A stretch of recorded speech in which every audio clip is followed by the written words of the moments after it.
Coming up on this episode of Southpaw Computing, we're going to be trying to up the capacity of our lithium-ion battery in our electric bike, and that's coming up next.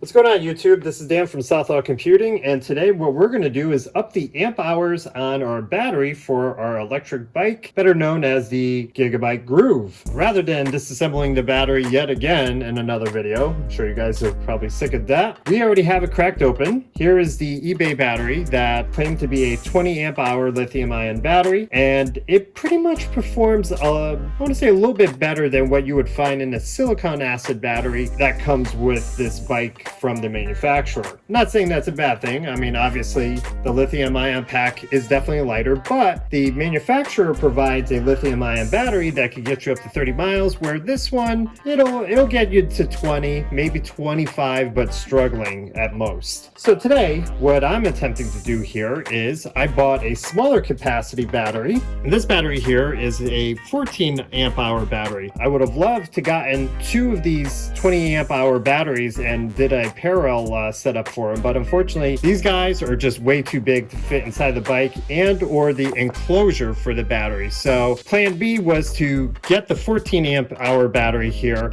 and somehow fit it into the top section here. Now, doing some measurements here, it looks like we might be able to get this to work. The only alteration that we're going to have to do to this poor enclosure is basically cut out the front part. So in other words, this guy here is going to be resting as such. So we did the measurements, and if we cut out the front here on both parts of the enclosure, this will actually rest nicely within the enclosure, and it'll only stick out about maybe 1.5 inches tops. So the good news is too, when the battery enclosure is actually inside the bike, it does have enough of a tolerance to accommodate this extra portion sticking out. So if all goes well and we have the 20 amp hour battery and the 14 amp hour battery connected in parallel, I mean, honestly, we should in theory get about 30 miles. So basically the same distance that we got from the manufacturer's battery, but again, they claim it's a 20 amp hour battery from the manufacturer, and they somehow are able to get 30 miles out of it,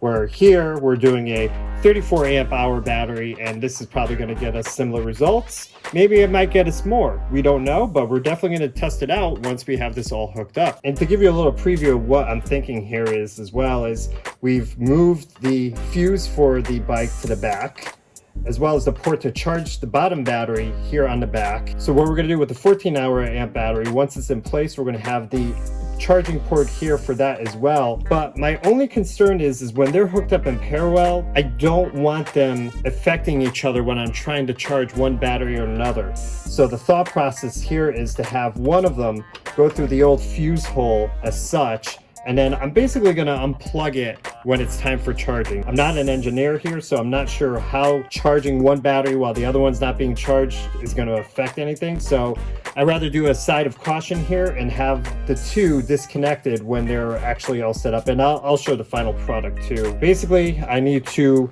remove the receptacle that plugs into the bike itself and probably put it here. And then once that's done, we're going to, again, chop out the front section here so we could accommodate for the additional length here on the 14 amp hour battery. Okay, so I'm going to go straight into the garage. I'm going to chop this up. I'm going to remove this. Yeah, I'm probably not going to do a time lapse for the stuff outside, but I'll show you the final product. We'll be back. Okay, so just to show you what we got here, we basically tied in, again, we're doing a parallel circuit here, not a series. Basically, both positive and both negatives from each battery are going to go into the positive that goes to the end of the bike, as well as the negatives, which also go to this receptacle. The plan here is these batteries came from the guy on eBay here, this one and that one. We're gonna plug them together, and we're basically gonna test out the voltage on that end to make sure that we wired everything good. Basically, once that is all set, we'll reassemble the external battery again, and then we'll take it outside. So on to the next part here. Okay, time to test the voltage. When we plug in the first one, we're gonna make sure this end doesn't touch anything else, because that's going to be bad news. Those are hooked up to each other. Okay, so 46 volts That's with the batteries not charged and as is from the manufacturer. So that's probably just voltage lost due to storage and whatnot. So, okay, we don't have any smoke. So I guess the next logical step here is to reassemble the case. Basically, I'm gonna have one of these guys be external because again, when it's time for charging, I don't want the two batteries talking to each other in any capacity, or because I'm not sure what would happen if we have this guy charging and that one is also connected trying to charge it. I'm not going to take any chances because these guys get charged through a different port, and that's the last thing we need with that. Okay, on a side note though, I guess what I'm going to have to do is for this guy, he's just going to have to sit on the top of the lip there when we plug it in. I was toying around with trying to put it on the side here, but as an afterthought, but I don't think I want to do that, to be honest. So let's get this show on the road, shall we?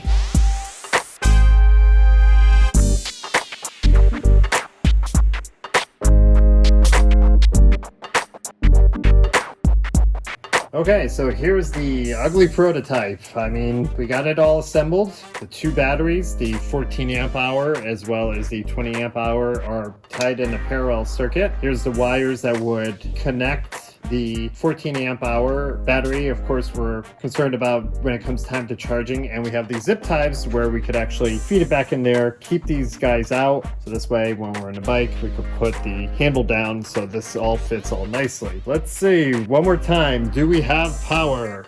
Confirmed, 46 volts with one battery. Let's try plugging in the other again. Okay, both are connected in a parallel circuit, still 46 volts. It's time to test this sucker out and see if it actually works, so here we go. So 24 hours later, and dummy me forgot to disconnect the batteries from each other before I started charging them through one of the ports. Now, interesting enough, it actually charged both batteries when the connector linked them together. So I don't know if that's a bad thing, to be brutally honest, but both batteries were able to charge from one another. I definitely checked the voltage with the voltage meter and everything checks out. So I guess it's time for our first run here. Let's give this prototype a shot. Here we go. Here it is in its all hacked glory.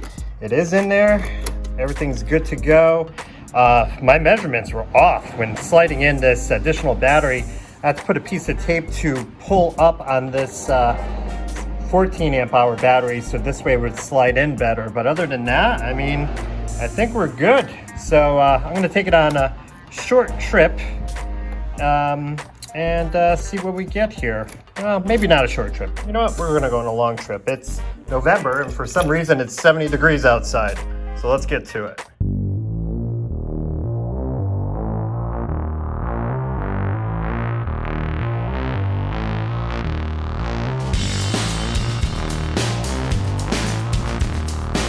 Well, the results are in, and our 34 amp hour battery got us approximately 30 miles before it started to degrade in torque and as well as top speed, so not too shabby.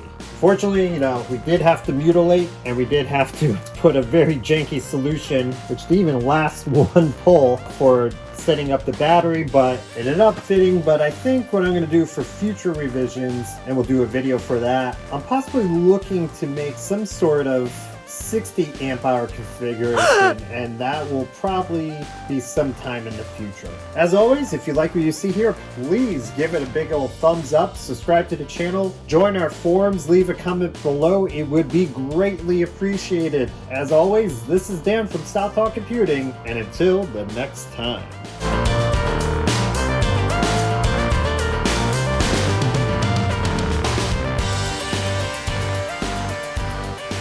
Dante!